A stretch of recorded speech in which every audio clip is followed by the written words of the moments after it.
The Lockhart River air disaster was our worst aviation crash in a generation, claiming the lives of everyone on board on Cape York in 2005. More than a decade has passed since we first spoke with victims' families, but even today, some are still fighting for justice. Phone rang, and when I answered it, it was Sally's fiancé, Trad. And I'll never forget the words. He just very, very quietly said, "Shane, Sally's plane is missing." It's 13 years since Shane Urquhart got that phone call telling him the plane his daughter Sally was on had gone missing. They found the plane, and we were told that there were no survivors. It must be hard to get your head around what happened there. How do you cope with something like that? Well, it's just a case of you have to be strong for the family. In the rugged hills just minutes from safety, the smouldering, still flaming wreckage of the Fairchild Metro. Sally Urquhart, a young police officer, had just said goodbye to her fiancé Trad, also a policeman, before she boarded the plane for a trip from Bamaga to Lockhart River on Cape York.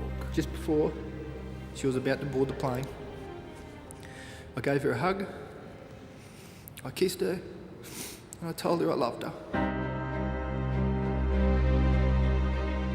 Trad was supposed to marry Sally in 4 months. Instead, he was burying her.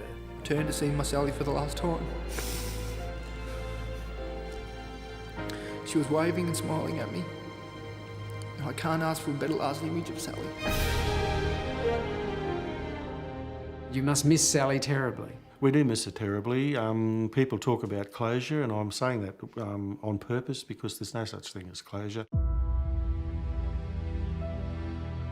He was such a dynamo of a man that I take his spirit with me. So I can see a future. Fiona Norris lost her husband Paul, and if that wasn't bad enough, Fiona and most of the other victims' families had to fight for compensation, as she told Tracy Grimshaw in this interview in 2007. I think it's lawyers and insurance companies purposely dragging this out so they can hold on to compensation. What reasons have the insurers given you for why they haven't simply paid up? The reason is that we may choose to sue other people, which has nothing to do with the passenger's liability. It's like a military battle in many respects. Lawyer Patrick Noonan is acting for many of the victims' families. It's been battled on at least 4 fronts over the last 11 years. So it certainly has been energy sapping and emotionally sapping of the plaintiffs themselves. Some victims' families are still fighting for damages through a mandatory airline insurance scheme, and Shane Urquhart says no one was ever held to account for what happened. Remember, the people who died at Lockhart River were just ordinary Australians going about their business, and they didn't deserve what happened to them. An inquiry found 19 factors contributed to the crash, the main one being pilot error. The report says the Metro liner was attempting to land in bad weather with confusing maps and a basic ground proximity warning system that would have alerted the crew too late. You have to remember that in fatal aviation accidents where everybody has not survived, who are they going to blame? The pilots, because no one's survived to tell the story. And it's very, very easy to do that. The cockpit voice recorder wasn't working, and Transair, the company operating the plane, was found to have contributed to the crash by inadequate training and supervision of pilots. It went out of business shortly after. We do believe there was something wrong with that aircraft. Since the inquest and since a lot of information and investigations privately have occurred, we believe that there were some instrumentation problems with that particular aircraft. When it was sold to Australian interests in Missouri, before the crash, of course, was not fitted with an enhanced ground proximity warning system. And you can appreciate that when you're in cloud, you are unaware of rising terrain in front of the aircraft, that this particular piece of equipment is an absolutely vital piece of safety equipment.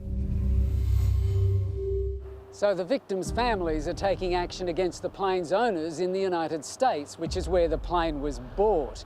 But the insurers for the owners are doing their best to make sure that doesn't happen. It's been a revolving door of litigation, which will finally be resolved in the Brisbane Supreme Court in November. If the families are successful, there'll be a wrongful death lawsuit heard before a jury in the US state of Missouri next year. It's like reinserting a hot knife into a wound, an open wound, you know, every month. It is making certain that the festering emotional problems never go away. They don't care about anybody's emotions. They don't care about the value of people's lives. They're in the business of insurance, of looking after their customers, their clients, and making sure that they don't have to pay out any money. Shane Urquhart says he won't benefit financially from any win the victims' families may have in the US. That would go to his daughter Sally's former fiancé, but he's determined to fight for answers. And I guess just finally here, what do you think Sally would make of this? Would she be cheering you on? Sally would be cheering us on. She'd be saying, just go for it, Dad. I can just see her laughing and doing that, saying, yeah, good on you, Dad. Don't let the bastards win. It's taken too long. The matter goes back to court next month. We will let you know the outcome.